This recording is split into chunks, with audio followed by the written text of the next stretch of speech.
Hi everyone. I'm going to kick off by stepping well outside my comfort zone. I normally spend my time trying to develop computational models of creativity, in particular focusing on trying to model curiosity. But one of my interests is in how creativity is really a social activity and how it impacts and is impacted by technology. So I'm going to talk a little bit about some of the drivers of what we're currently seeing in terms of the technological evolution, where that's coming from, and hopefully setting up for our other two speakers a nice ground for looking at the specifics of the importance of creativity and coding in the future of work.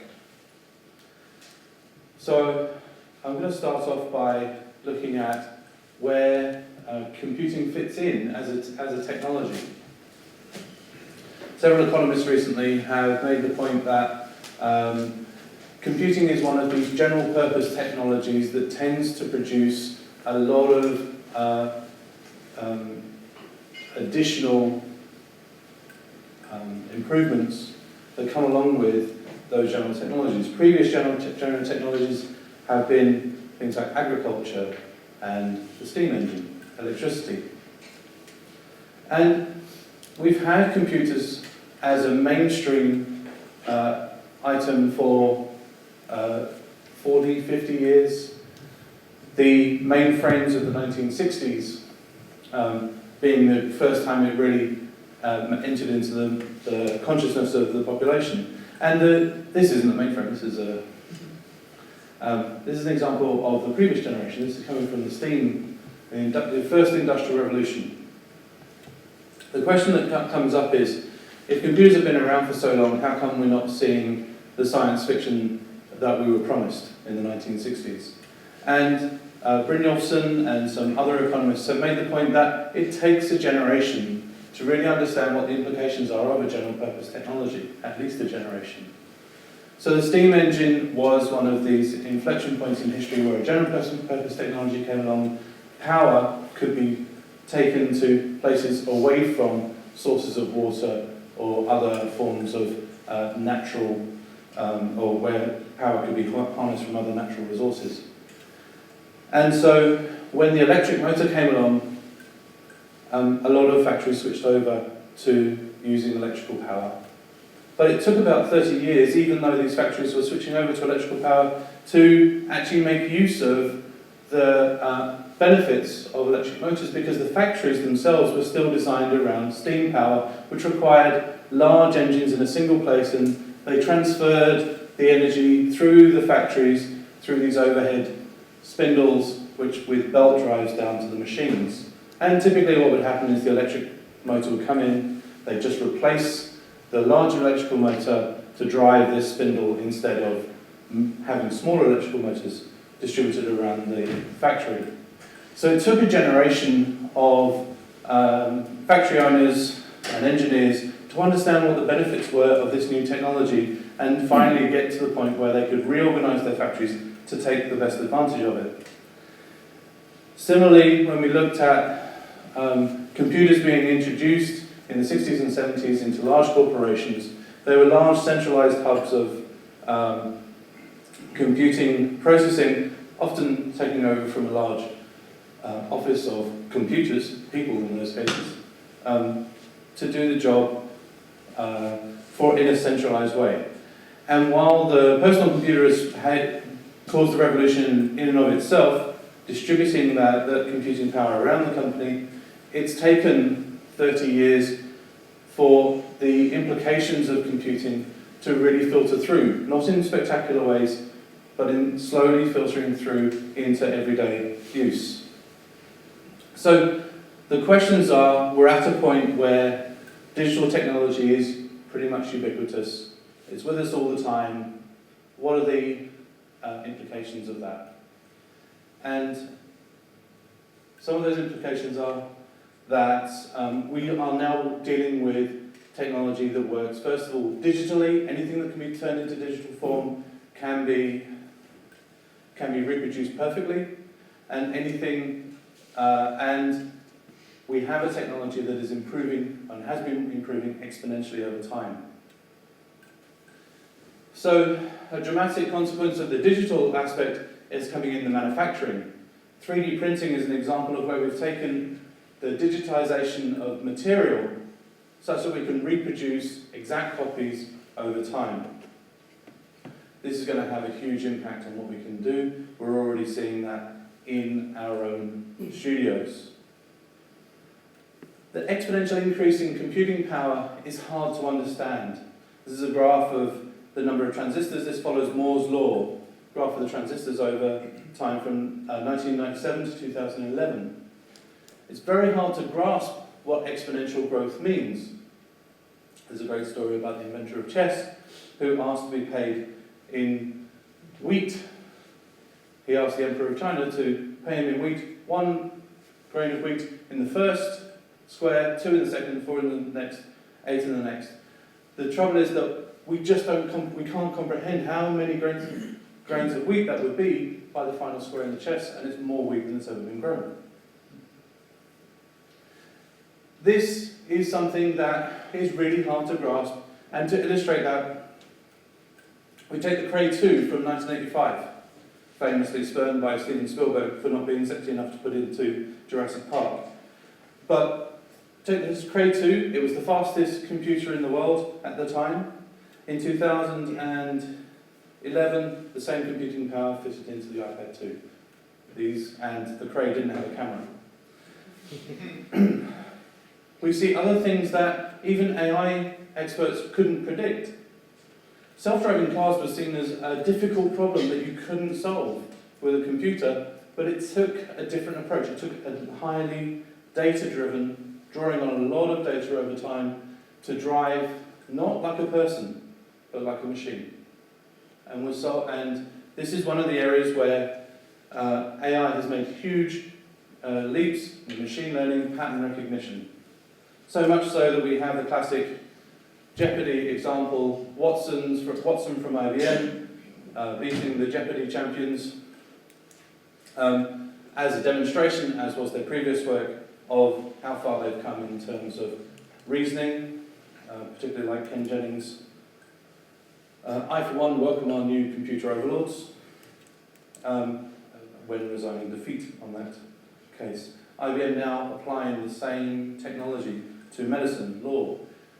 The kind of jobs that were supplanted or have been supplanted in the past, we've often thought of them as being jobs in manufacturing, the labour jobs, but things like Watson are showing that we're looking at knowledge workers, their jobs, doctors, lawyers, accountants are certainly becoming an endangered species, are the sort of jobs where we're going to see real change in the near future. IBM now has compressed down the heart of Watson into something that's about the size of 7 pizza boxes. So we have a huge change coming, and the question is how we respond to it. And to illustrate that, just very briefly, I give another story from IBM of Kasparov's famous defeat against Big Blue. Deep Blue, sorry. Also Big Blue. Against Deep Blue, which he accused them of cheating. Let's move on. And it sparked a whole discussion about where computers are going, where the end of intelligence is here. I think the most interesting thing is perhaps not just that IBM was able to create a computer able to beat the Grandmaster, and some of the interesting responses we got from other Grandmasters. Asked how he would prepare for a match against a computer, Jan Donner said, "I'd bring a hammer." But the interesting thing is Kasparov went on to found what's called advanced chess, and this is a picture from the first instance of advanced chess, which isn't freestyle chess, it's open to people coming along with their computers and having them as collaborators. And that is where I'd like to leave my presentation. The prospect that our future is not one of us versus the computer, but us working in collaboration with the computer and the importance then of being able to master the medium of computation. As Steve Jobs says, the computer is the most remarkable tool that we've ever come up with. It's the equivalent of a bicycle for our minds. And I think that's where I'm going to hand over to James. Okay, thank you very much, Rob.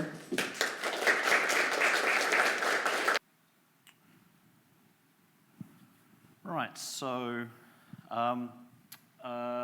my area of research is computational linguistics, so it's the area of AI that's focused on building systems to understand natural languages like English or Chinese rather than programming languages like Fortran, C, C++, Java, and so on. With other hats on, I've actually recently been one of the writers of the new Digital Technologies National Curriculum, so I do a lot of work in schools. And with a third hat, we've started a company that's running high school computing courses online, basically. So I'm going to talk a little bit about education in schools and so on. I'm going to talk a little bit about computational linguistics and hopefully fit all of that in 10 minutes. So it's a bit of a challenge. All right, so the first thing is that everyone bar politicians has basically reached the conclusion that ICT is now the fourth R, the other ones being reading, writing, and arithmetic. And I've actually argued frequently, often in front of maths teachers, that ICT is actually now a far more substantial and important skill than even mathematics for a lot of students. And pretty much every aspect of our lives are now being dominated by ICT in one way or another.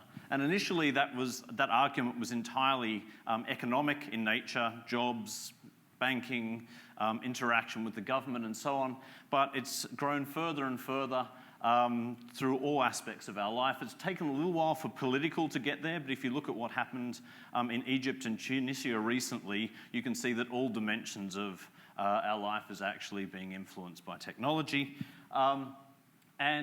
I don't know whether you call this cultural or not, but we're actually incredibly close to Gangnam Style hitting 2 billion views on YouTube. So the kind of scale of the worldwide interaction is just staggering. And I was just reading today that on average there are about 58 million tweets sent each day, and I think about 25% of them are Justin Bieber retweets. So all forms of our life, all forms of social interaction and so on are being mediated in some way through ICT. Now, where does coding fit into all of that? Well, if ICT is the new mathematics, then coding is the new algebra. So clearly everyone needs ICT literacy. Not everyone necessarily needs to be a coder. But just like algebra, if we want people to actually have that capability to build on top of later in life, then we need to start those skills early. And the vast majority of people don't actually go on to use algebra later on in their life. In fact, typically what happens is the next time you see algebra after school is when your own son or daughter is at school and you're thinking, crikey, it was a while since I did any of this. But we teach it to everyone because we think it's an important and fundamental way of thinking about the world, and it's a skill that takes a while to develop.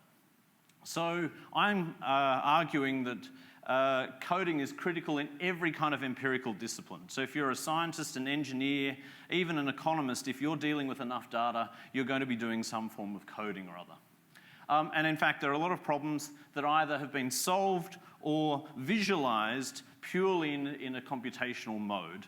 And that's increasingly the case in modern science. My partner's an astrophysicist, and she actually gets to do more programming than I do on a day-to-day basis as a computer scientist. And of course, here we're talking about creativity, and automation is allowing all kinds of new and previously unthought of modes of creativity. And I've previously been involved in a lot of intense discussion, often with people from English literature, about whether coding can be considered a form of literature and whether there's a coding aesthetic there in terms of the actual design of the programs themselves. And I would argue that it's quite related to the aesthetic in maths, which is looking for simplicity and beauty of a particular maths proof. There's a lot of discussion amongst coders from that kind of thing on a coding perspective. All right, so we've basically reached the conclusion, as Steve Jobs did, that everybody in the country should be learning to code. And And I agree with Steve that it's not just about the skill of coding, but it's actually learning how to think about solving problems more generally. So learning how to break down a problem into pieces, how to analyze those pieces, and how to put it all back together. And then when it doesn't work, which it invariably doesn't, how you actually go about working out why, the debugging process. And I like to basically reinterpret most other disciplines in terms of IT. For example, medicine is essentially debugging for the human body. Okay, so what I've got here is the new Australian curriculum for digital technologies. Now, at the moment, you can't see very much of it. All I want to show you here is the bits that I've just highlighted in yellow, and that's not very clear on the screen, which is actually most of it is related to either coding or data analysis or creative work involving digital technology. So it's actually a massive revamp. And to give you a little bit of an idea, I've got a couple of them here. So these are the kind of things that someone in kindergarten to year 2 is now going to be doing in Australia within the next year or 3 years, depending on which state you're actually from. So kids in kindergarten will be exposed to algorithms. So they'll be expected to follow, describe, and represent a sequence of steps and decisions to solve a simple problem. If we move on to year 3 and 4, the one I'm going to point out specifically here is they'll be expected to implement digital solutions, programs, to solve using some kind of visual programming language, for example, Scratch, Alice, and so on that you might have come across. When we get to 7 and 8, that expands to actually doing general purpose programming. And I've really just put these slides here for anyone to come back and look at later on in terms of the particular content descriptors, but we're about to see a massive sea change in what teachers are expected to teach in schools. Sea change is wrong. Tsunami is really the right way of describing it. And the biggest challenge right now, as soon as the curriculum is signed off, will be who's actually ready to teach it, which is one of the reasons why we've started a company as a way of trying to get this out into schools in a sustainable way. Okay, so one of the other things I'd like to argue is that software is basically amongst the most complex artifacts that we as humans produce. And the reason is that the interaction between all of the components in a software system are usually very delicate. And any component that fails in any way typically results in fairly close to catastrophic failure of the whole system. And if you look at most of the large projects, large infrastructure projects by government or in the corporate world that have failed in the last 20 years, most of them have software at their heart. So why are we only getting our Opal cards now? Software. Why are baggage handling systems failed around the world? It's all about software. So I just want to quickly argue why that might actually be the case. And it starts at the very lowest level. And this is really a very fundamental idea, and we've all lost it because technology has just become so ubiquitous and so easy to use. Every single thing in a computer is represented as a 1 or a 0 or a combination thereof. And I think that that's incredibly powerful an idea, because what you're actually doing is you're choosing to reinterpret those 1s and 0s as a different thing. So this sequence here of 1s and 0s either represents the word code with a capital C, or this number here, or this floating point number here, or if you're doing something with your web browser, for example, then it's this slightly murky color here. I couldn't find a good color that also looked like a word. Okay, so how do we actually deal with this? And this is where I think it comes very much back to the ideas of design. Abstraction is the very, I think, the fundamental idea of computer science. Now, of course, abstraction has cropped up in lots of different places, but abstraction is really the thing that we've needed to overcome the complexity of building large-scale software. And you can map all of computer science, all of the developments in programming languages from assembly, well, machine code through assembly language to now application-specific languages, onto trying to solve the complexity issue. So, why is it a problem? Well, the problem is that because we have this very exact 1s and 0s and everything needs to be represented in terms of that, a computer will only do exactly what you say, nothing more, nothing less, and therefore programming languages are entirely unambiguous, and they're designed in such a way that whatever you write is exactly what is going to be executed. Now, unfortunately, that's actually quite a problem, because as philosophers like Wittgenstein argued that actually it's very difficult to describe anything exactly.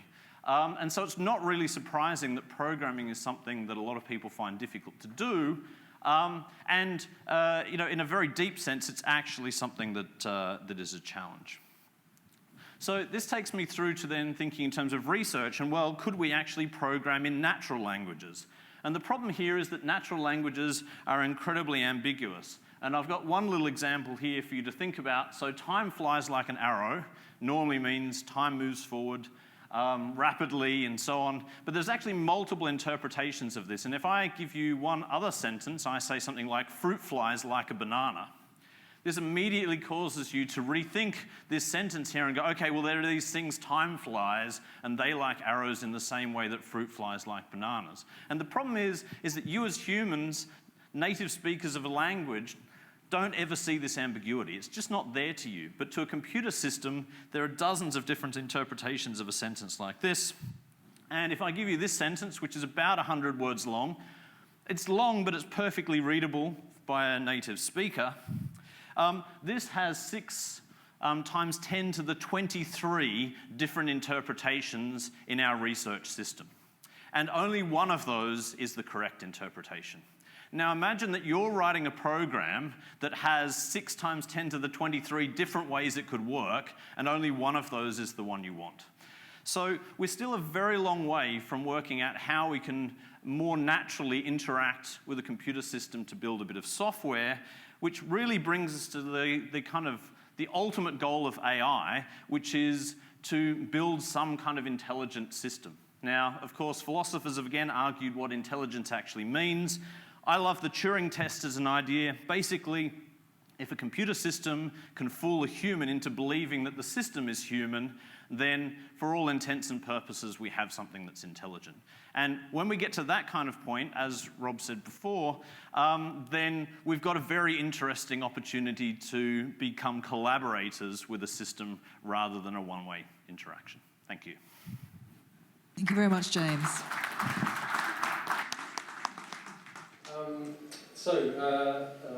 No introduction slide from me, but my name is Ollie Bound. I'm also a member of the Design Lab, and I work in an area very close to Rob. I'm probably speaking more in his comfort zone than he was speaking out of his comfort zone. I make music, particularly art in general, with computers. I'm interested in ways that can be made easier and more productive. A couple of contextual things, so tying into some of the issues that Rob raised. But my talk's a bit more focused on creativity. So people may know these quotes. John Adams, one of the founding fathers of the States, told us this wonderful thing, which for people in this particular faculty, they'll be glad to know that they are part of the future.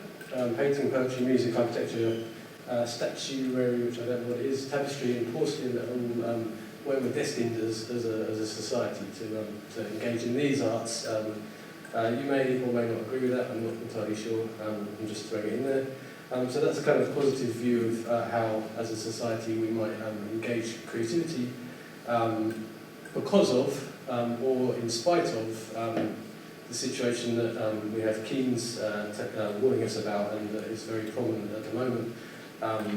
The issue of technological unemployment, we also touched on, whereby we automate various processes and make ourselves unemployed, or make other people unemployed. So we're in a dynamic, changing society.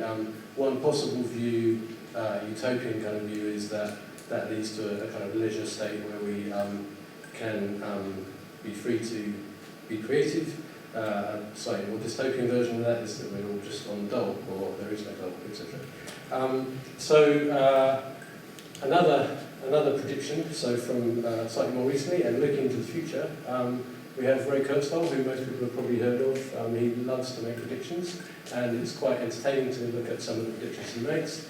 And they're nice and vague, so actually his 2009 prediction could be interpreted as being true. I'd say probably not. That human musicians routinely jam with cybernetic musicians. And as we go into the future, well, when we get to 2099, it's anyone's game. Sounds like a reasonable guess. But what we're looking at is in about 5 years' time, virtual artists in all of the arts are emerging and are taken seriously. So that's what we can, as researchers, we can aspire to in a kind of 5-year research program we're starting right about now. So that's nice, laid out our research goals in the area of what we call computational creativity. And that is a real field that has quite an active and growing group. So automating creativity, the common term that you might see is this term computational creativity, which is defined by Wiggins as the performance of tasks by a computer, which if performed by a human, would be deemed creative. So this looks a little bit like a Turing test. It basically is. In other words, we really struggle to define creativity, but that's okay, because what we can do is kind of define it in this Turing testy way, where if people think it is, then it is. It's the same as intelligence. And there's lots of interesting work already going on in this area. So this actually goes back quite a way. Harold Cohen spent most of his life writing programs that paint pictures, getting robots built that could do the painting, so that they are actually physical paintings. They look as much like artists' artworks as you could possibly imagine, but they're done using what you describe as an expert system, kind of AI, whereby Cohen himself has written a set of rules and described how the program should create artworks. So you begin to get something that starts to resemble creativity, but actually you've also basically got a huge can of philosophical worms regarding who's being created. Is it Harold or is it his machine? How's that divided up, and how do you move on? So this Turing test can be quite a problem, because actually when you look at the artwork, you could say, I love that, I think that's great. It's like an artwork. So then you're stuck with all of these additional kind of issues to do with whether it's creative and so on. So that's a little insight into some automated creativity in the arts, but obviously that's not limited to that domain. We can be creative in design and so on. A very interesting book by Robert Plotkin, The Genie in the Machine. Recently, he's actually basically a lawyer looking at the kind of legal implications of automated creativity. He presents this analogy, which when I was thinking about this talk, I went to that book, and I kind of increasingly find this analogy fascinating, so I've built the talk around this. That is that basically automated creative systems are like genies. You state a wish, and they grant that wish. This may remind you of another quote that I hate. I really hate this quote, and people use it a lot because, so you may have come across it. I think it's quite in jest, actually, the way that Arthur C. Clarke used it, because for Plotkin, this idea of the genie is actually something that goes back in time and includes things like compilers, simple steps in the evolution of computing technology. So, for example, a compiler, when compilers were innovated, they gave people amazing powers that they never had before, which is that they could state in language, albeit necessarily very precise language, as James was discussing, but that you could state in written language a set of desires that your program would execute. So being slightly teasing the metaphor, as he does, but it's a very interesting way to look at it, particularly this use of basically being able to express in language, albeit very precise language, desires for outcomes, is something that computing already enables us to do. So it's a far-flung fantasy, as well as something that's already taking place. And again, another example of how it's taking place in quite impressive ways. This is an antenna that was designed by using a genetic algorithm, so using a search process. That's the design there. You can see this crazy bent piece of metal, which no one in their right minds would have thought of designing, but the genetic algorithm found this particularly well-optimized antenna design. So in this case, you can think of this as someone expressing their wish for an optimized antenna, having to provide loads of extra information. They didn't just speak to their computer, they had to program this set of requirements. But in the world of the arts, there is also lots of interesting creative work, but largely it's not using this kind of process. It is the everyday grind of writing sophisticated computer programs. So Jonathan McCabe, an Australian artist, apparently this work is just called E0056, but I got it from Flickr, and I'm not actually sure if that's the title or just the code. He works with Turing patterns, which were invented by Alan Turing, who we saw earlier. And he hacks these algorithms and makes beautiful artworks with them. But he's doing it low down. He's writing code. Manuel Delanda suggested that creative programmers must be able to hack biology, thermodynamics, mathematics, and other areas of science. And you can see, so this is in the context of creative design using code. And you can see that this is the kind of thing that an artist like Jonathan McCabe can come up with. I've decided to throw in a tiny bit of my own hacking with biology and physics. Just some dynamic artworks that I've explored. And we've also, so with Rob and other people in the design lab, we've been starting to study the needs of creative programmers. So in a recent study, we found that these are quite obvious results, but that creative programmers spend a lot of time designing while they're coding. So they have this division between the actual hard work of coding and the design process. And they don't automate creativity very much, but there are methods to do that. But it's not easy to get everything into place so that you're ready to apply an automated process. So the vast power that will, we think, become available to programmers, we haven't found the ways that can be made available to them. The final point is a kind of variation on that other point. But there are various tools that are beginning to emerge that allow us to do these kinds of things. So we have vision environments that combine design elements with algorithmic control elements. We have forms of end-user control. That doesn't come out very well, does it? I think there's something wrong with the projector. So that's a website called If This Then That, which allows end users, non-programmers, to set up sets of commands. If some situation is set up right, then a certain thing can happen. So a kind of end user control. I'm nearly done. And that's just a kind of a child of basically the programmable VCR. End-user programming is something that's been around a long time, but it's becoming increasingly sophisticated.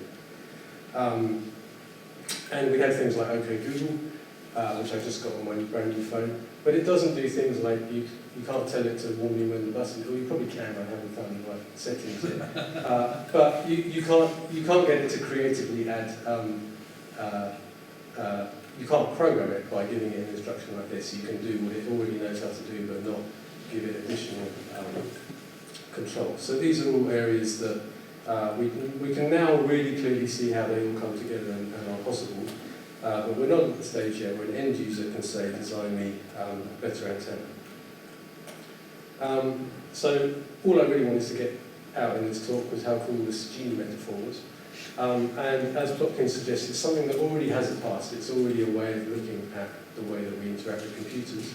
And it is happening in various ways. It's a way of thinking about the goals and the desires of creative programming with many possible futures. So I think that will be an exciting area for future research. So, thank you. Thank you.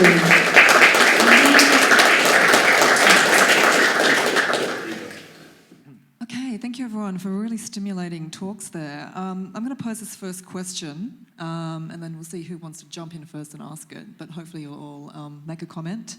So the first question to the panel is, what are the implications for creative work when a very large proportion of the population is code literate? Who will be creatively empowered?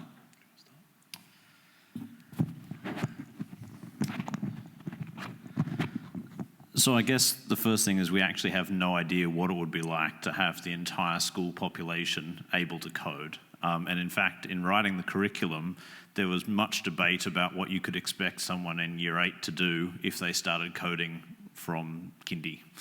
And I actually think that trying to predict that now is about as dangerous as trying to predict what we'll be able to do in 2099. to be honest. So we do know that there are a huge number of problems of all kinds that people want to attack programmatically but just don't have the skills to do. I would expect to see much more rapid advances in science, engineering, and all of the empirical disciplines to match the amount of data all of the devices are now producing. For example, a modern telescope produces petabytes of data in a year, and you can't load that up into Microsoft Excel anymore and do some small amount of work there. So that's at least. Just adding to that as well, maybe the collaborative nature of where this kind of work has to go as well. So it's not just about an individual being able to code or think computationally, but working with others to solve problems. Yeah, that helps I or think, complicates things. I think that's also a mindset. I mean, as James was suggesting, with the ability to think, to break down a problem and to produce that, to think in processes rather than to think in artifacts. This is part of the problem we have when trying to look at the creative works that Ollie was showing us, that we look at the artifact and think of it in a product sense rather than looking at the creative process. And I think the training that James is talking about with the high school curriculum is one where we have a whole population that's trained in thinking in process, which is the way that we really need to think about computation, not about necessarily the end artifact, but how we transform data and how we use that in our collaborations, both with machines and with others. Just to add on collaboration. I think computing is much maligned as an area that is still done in dungeons individually. I actually think that writing software is one of the most collaborative things because of the complexity and the scale of the software. Almost no interesting software is written on your own. And the communication required with your colleagues also has to be as exact as the communication within the code itself. I still can't convince my mum of that, and that's kind of, I think, a sign of the wider community. But again, once kids have that capability from the beginning, then by high school they can be doing projects in coding, in groups, in all kinds of areas. But it seemed like you also did in the curriculum proposal too. That was a very interesting idea about almost replacing mathematics or making something like mathematics more sexy because you can do something very creative with it through computation. So there's two other features of computation that feed into this as well. One is, James brought up the nature of the digital. It all comes down to the ones and zeros, so therefore things can get transferred and transported between individuals very quickly. And the other is the combinatorial nature of software. Once you've got an element of software that can be recombined with others, what happens when a large percentage of the population are contributing to that pool of components? We just don't know what that combinatorial explosion will produce. So, as James says, it's dangerous ground to try and predict, and that's exactly why we decided to do this High Wire Act, because it would be thrilling for us. But that's the nature of software, is the combinatorial and the zero cost to replicate as well. The digital nature, we can copy it and it's perfect every time.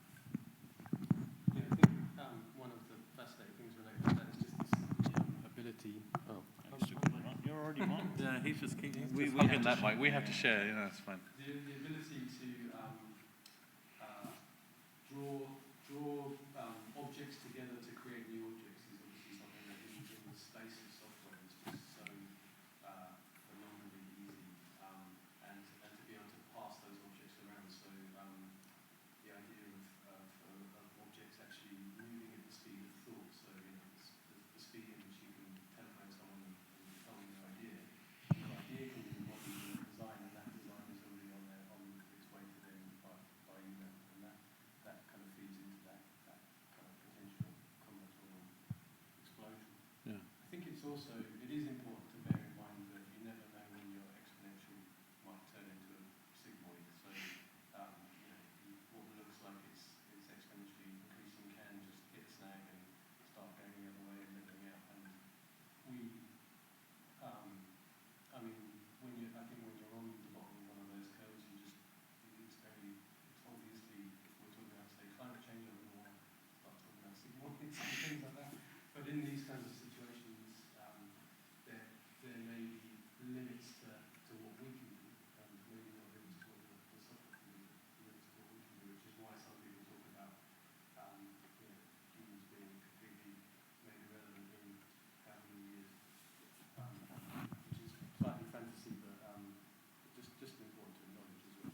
I'd just like just to bring it back to the creativity thing. One of the very few widely accepted ideas about creativity is the idea that a lot of creativity comes through the combination of previous ideas, and rarely does it come out of nowhere, if ever. So again, this opening up of a combinatorial explosion is possibly the most exciting from the potential of the creativity that can come out of that. If I could just add to that last point, I mean, the only place we've seen close to an approximation of that at the moment is the web, right? And web development is far more open and chaotic and random in terms of its combination of things than any previous software. The whole idea of copying and pasting random bits of JavaScript around the place and seeing what they do, no C programmer has ever worked like that, because you'd have your leg blown off. And so we're at a very interesting point of the paradigm now where you can just mash stuff together. And the whole idea of a mashup really, I think, is the embodiment of that combinatorial creativity. So maybe kind of embraces that approach as well. They don't need to as much as you do in the web context, but there's a spirit of everything's fair game. The one difference which actually was the thing that got me into writing software. I used to be more enthusiastic about electronics, but every time I got something wrong, I had to throw out all the parts. And the thing that still separates software from most other forms to me, and anything of a digital form, is you've always got more capacity. Your brain is the only limiting factor most of the time. And once you've bought the device and can program it, you can have a crack at anything. And if you break something, then it can be undone, or you can start again from scratch. You know, there are a few other things, creativity-wise, that I think fits into that category as nicely as putting software together. And I think that really allows people to go to town on random ideas and have them fail and try something different the next time. I have to throw a word of caution in there, though, just to bring up a little bit of an ethical thing. So, I mean, if you're in a bubble and you can sort of do this trial and error thing and generate errors and things can break, but once you've got this very hyper-connected, you know, this combinatorial thing going on, you know, the impacts of what you do suddenly can really ripple through in very unknown ways. But I might move, we've only got a couple of minutes left, so I just want to move to the next question, which is coming some of the comments that I think some of you and Ollie, Ray, maybe you all mentioned, but this idea of the computer as a prosthetic extension or not, like where is the agency being distributed between what we do, what we get our machines to do? And so the question is, if we could automate the creation of everything, would we want that, and how do human social relations matter to creative practice? Want me to say that again? Yeah.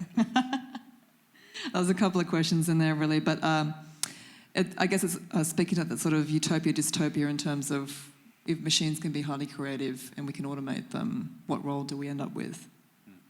Simple version.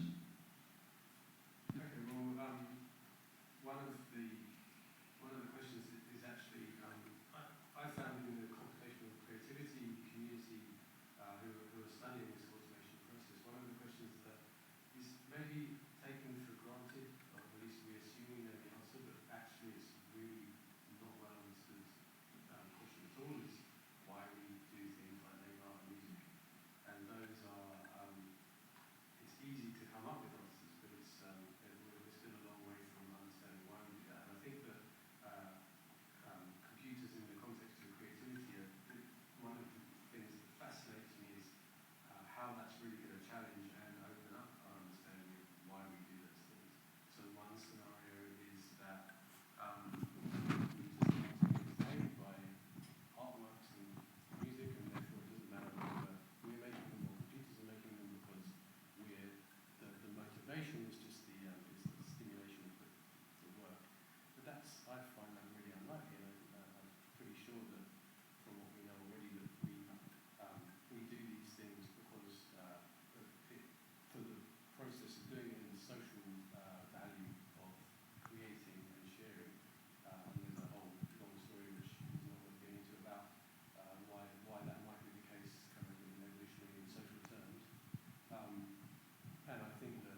jump in?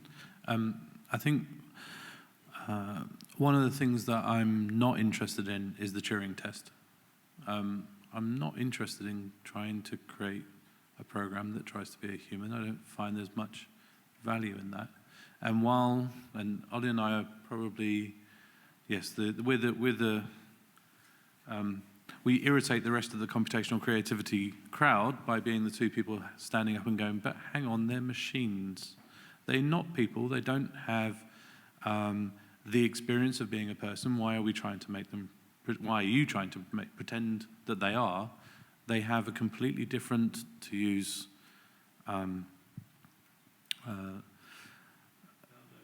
they have a different Umwelt. I was trying to avoid using that word.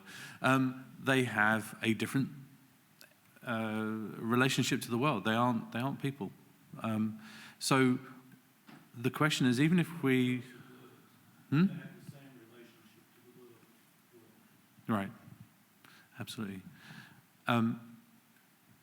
If we're going to succeed in doing something that we, for the want of a shorthand, call creative, I don't see why they would be creative in any way that we would recognize as being the way that humans are. And that gives us a whole different range of possibilities for solving problems that we just wouldn't solve. And certainly not in the ways that we would, in exactly the way that Ollie showed with the antenna. There is, and I guess that's all I wanted to say, but the point is studying creativity in the abstract, and again, coming back to abstractions, rather than the concrete, the one example that we potentially have, or the few examples that we have of creative systems as they currently exist. You want to have the last word, James? Well, yeah, especially after rejecting the Turing test. So I think there's 2 points. One, if you look at creativity outside of artistic creativity, I don't think anyone cares where their cancer cure comes from.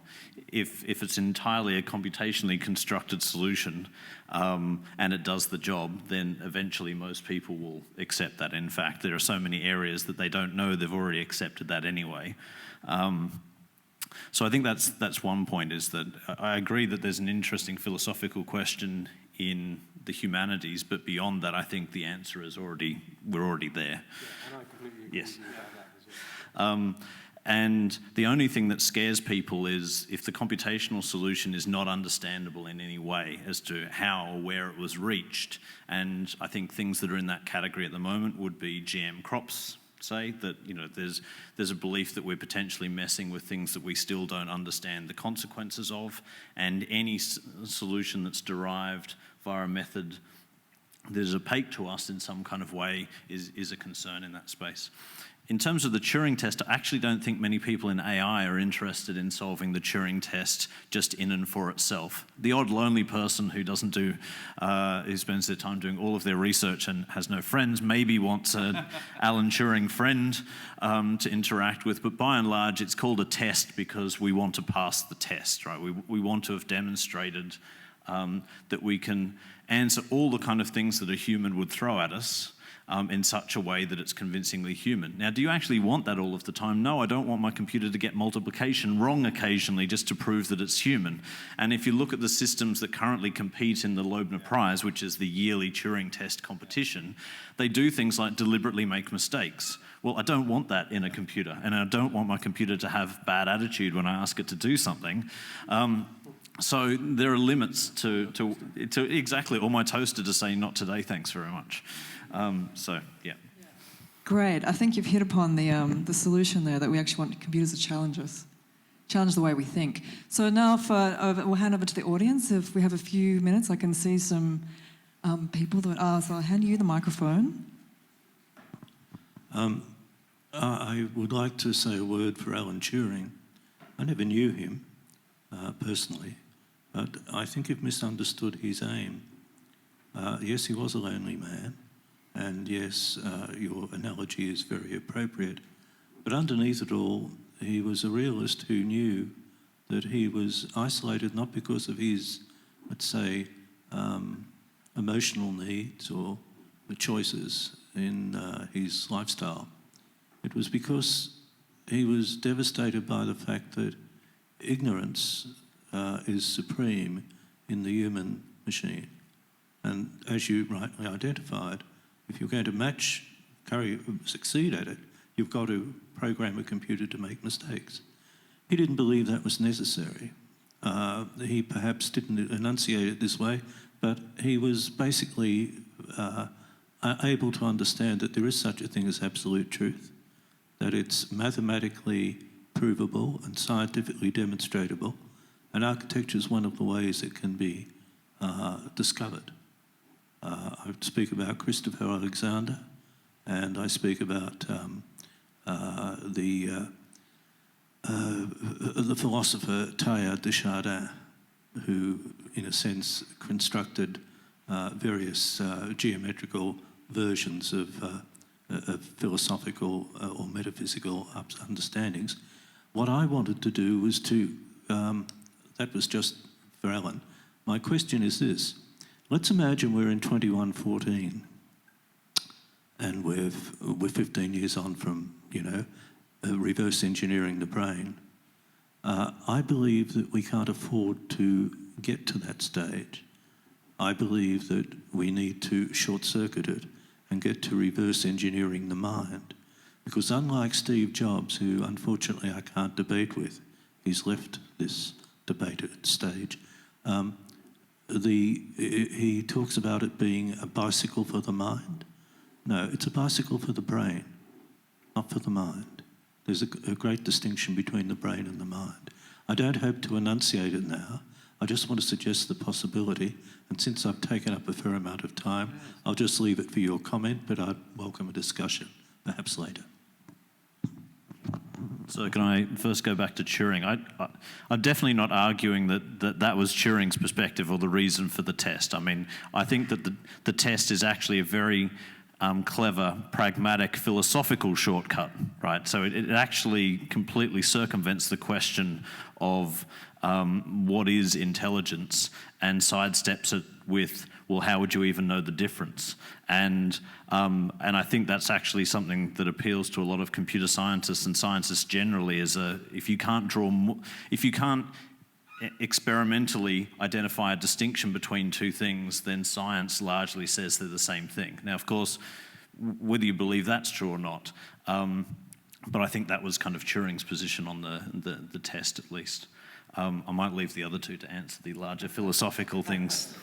Well, I was going to also just stick on the Turing side of things and say the same thing, which is that, in a sense, the test is already it doesn't need to be done for the impact of what he wrote about that to have been made. It was just the observation, and there's the kind of issues you bring up about sort of hubris of man and how that's changed by shining that kind of light on our understanding of ourselves. Just given the knowledge of computing at the time that he wrote that was profound. I would say much more profound than actually when we have someone declaring that that's been passed by some teletype test that we don't care anymore. Good. Okay, I'll take it on. So we're talking about the mind and body. I think you gave a generous time span for reverse engineering the brain, and I think even if it happens earlier than that, I don't think we'll be anywhere close to understanding the mind. And there's a lot of pushback on that right now, with particularly ideas of an autopoietic system, that the mind is actually a construction within a distributed, is part of a distributed system. The mind does not exist solely within the brain in this pushback. I mean, perfect. But, and that is not incompatible with a computational system also being a coupled system within a larger social, physical environment. It's just of a different type, and we should never confuse the two. We can't suggest that. I guess the point is, the brain isn't digital, or at least as far as we know. And no one has proved that the brain is digital, so there's no suggestion that we would necessarily be able to make a perfect copy of it. And so, are we going to replicate brains and reproduce minds? No, we're not going to embody them necessarily in the same ways. So I'm not sure we get into a problem so much. I think we still remain drastically ignorant, even if we get to the point of being able to reverse engineer a brain. Okay.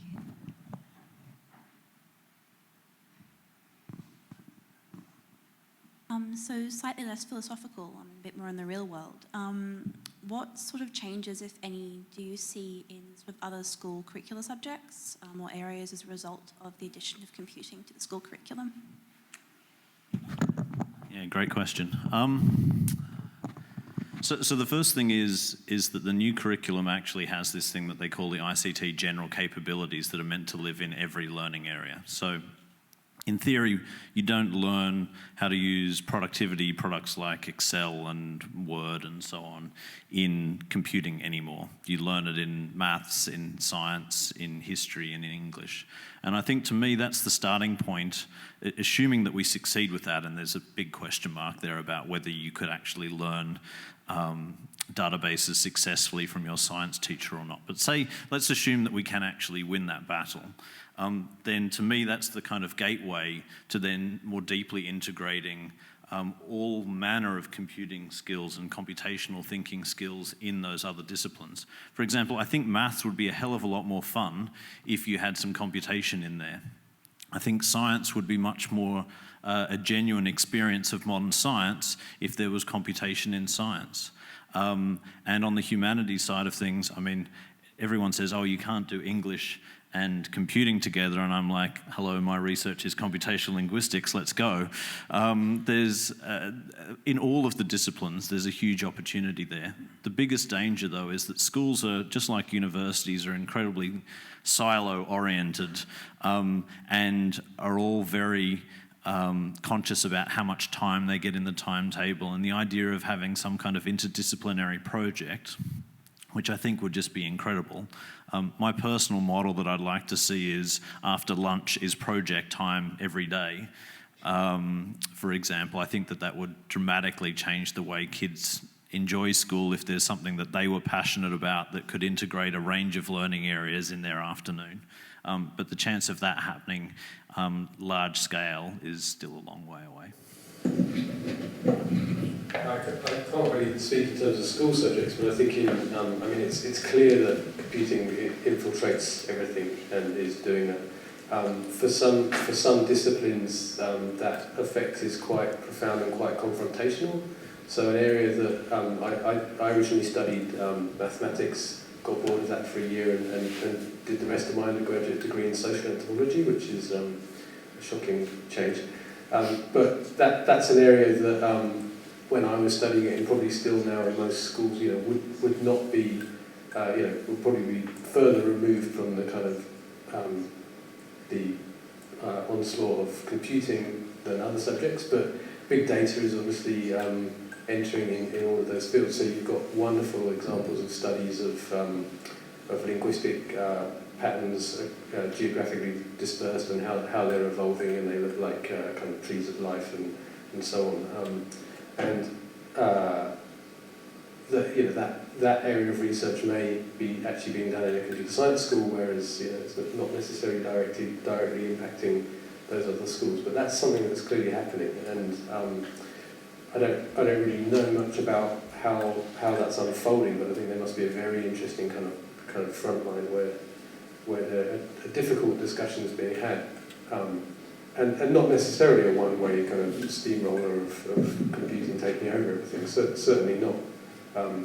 Quite possibly, that area of confrontation is pushing both ways. So I mean, clearly, education's ripe for disruption. I mean, there's many calls from very prominent people, such as Ken Robinson, that we're stuck with an education system that's based in the previous industrial revolution, and maybe this is the opportunity to readdress what education in schools is all about. Obviously, the potential of giving pupils the ability to think in processes is one that is much more generative. It's much more the production of new knowledge rather than the regurgitation of sanctioned knowledge that has become the bedrock upon which traditional education has been based.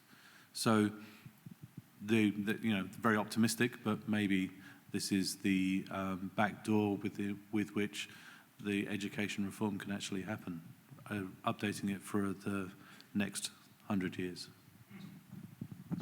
Just add one final point. So, I mean, the company, the Grok Learning that we've started is partly about automated testing, right? And there's a lot of discussion about automating and scaling education. I think that's a total disaster area in general, because to me, education is all about relationships, and the most critical part of education is making that connection with someone else, and I don't know that scales particularly effectively.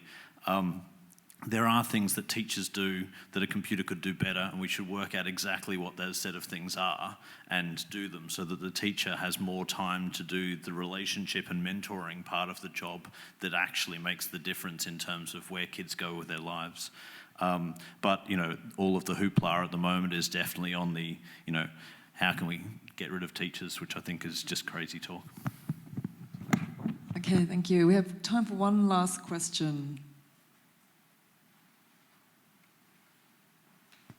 It's not so much a question, but I just want to hear your thoughts on, there was the mention of the term technological unemployment. So in this possibly near, not so distant future, when machines can do all the laborious jobs, what is everyone else meant to do except for computer engineer? Do you think it's appropriate that the 7 billion people are alleviated from manual labor? Or does everyone want to be an artist or a computer scientist? I probably have to answer that. I have no idea, but it's something that we do see every day, that jobs get removed. There was a really good talk by someone on the Big Ideas podcast, I can't remember who it was, but their example was, it was an example because if you hear about 20,000 jobs going, then there's a big fuss in the news. And his example was of a case where, I can't remember the number, it might have been like 100,000 jobs in Australia gone because of the digital camera. And there's nothing, there was no news story about that because it wasn't like they closed a plant. It was a whole load of camera development, photography developing shops closing down, one by one, slowly, gradually, without there being any government policy or anything. That process is happening all the time. And I think the standard view is that you go around and you create other jobs, or they magically get created. But I'm not an expert in that area. I don't know numbers, but I think there's a very real situation where the creation of jobs gets hard unless you're actually. I can't think who else. Several other writers talk about this, and there's a scenario being seriously discussed where you need to find something to do for people. James Gray, he also talks about this. That we just actually, he argues that we just need to philosophise more and spend more time. Like we're seeing in France with unions making sure that we work for 35-hour weeks and take that leisure time, and that leisure time is a kind of modern phenomenon. So it's reasonable to see that we end up in a situation where we work 5 hours a week. But I don't have any numbers or any knowledge of whether that's really happening. So I don't know anyone who wants to have a boring, repetitive job. As far as I can tell, people only take those jobs because that's what's available to them. So I think that at a minimum, there is, if we can move the whole of society up a level without the microphone moving, then I don't see that as being at all a problem. I mean, that is what technology has already done for us. You know, so many things, for example, have been linked to the fact that women didn't have to manually wash clothes anymore in terms of our progression as a society. So I don't think you ever want to get in the way of that. I think the one thing to reflect on, though, is that some of the things that in a previous generation that was seen as only the purview of the technical elite are now actually open to a much wider range of people. And programming is in that category. I mean, computer programming has got orders of magnitude easier as the generations of technology have improved. And if you wanted to write Microsoft Word in assembler from scratch, you couldn't do it. The smartest computer scientists could not have done it just by sitting there in assembler in the 1960s and come up with Microsoft Word. So what I actually think is the technology kind of moves all of the jobs down so that they're accessible to a wider range of people, and then you're always going to have the elite end that's going to be working on the next thing and making that more accessible. So that's the way I at least hope things will continue to work. I think the lessons from history are that the previous industrial revolution caused a great deal of harm, as well as driving some social good over the long period. But it's a huge questions about what the period is and how long it takes and how much harm.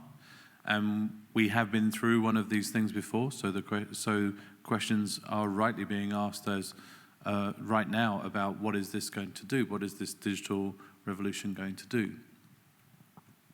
The questions about relieving people from laborious work, I think one of the things I was trying to suggest is the power of this work will be that it won't be restricted to, let's say, to use outmoded terms, the working class. It will be a direct competitor for many people who consider themselves in the middle classes. And the middle classes are, as we know, the ones the politicians really want to please. So there's going to be a lot of pressure to actually manage this process, because it's going to be the accountants, the lawyers, and the doctors who are going to see their jobs being threatened, not just the factory workers as it was in previous generations. Illustrating Ollie's point about Kodak recently went bankrupt, and the difference between Kodak and Instagram is enormous. So Instagram pretty much is one of those companies that's kind of taken over a lion's share of what Kodak was all about, capturing those Kodak moments and sharing them with people. The fact that we have Kodak moments. And we see a concentration of wealth that's just frightening. And this is a very frightening prospect. Kodak employed something like 150,000 people.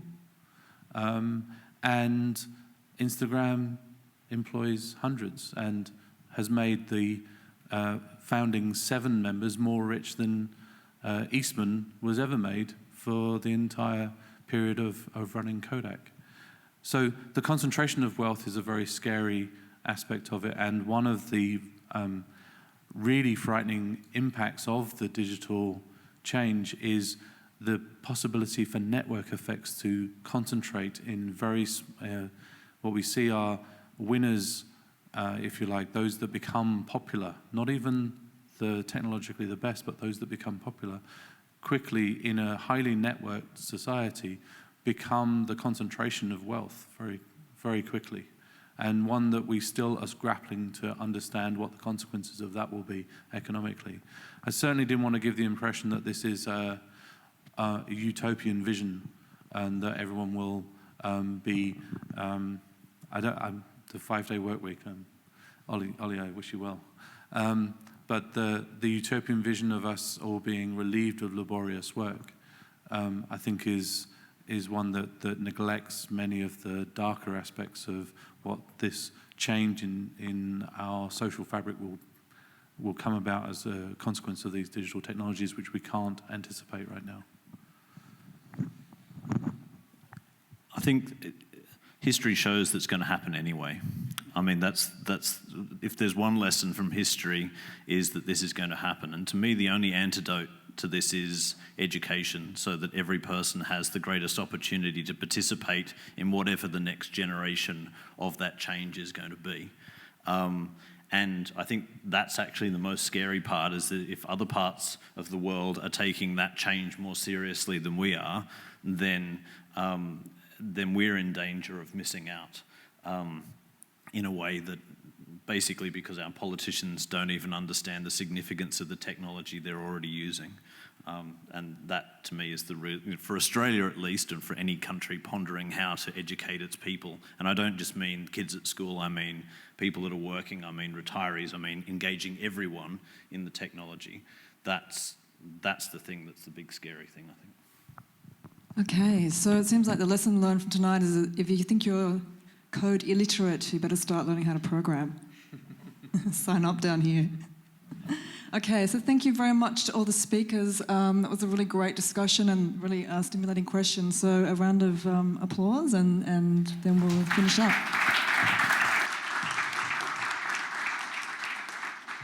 Thank you, Rob, James and Ali.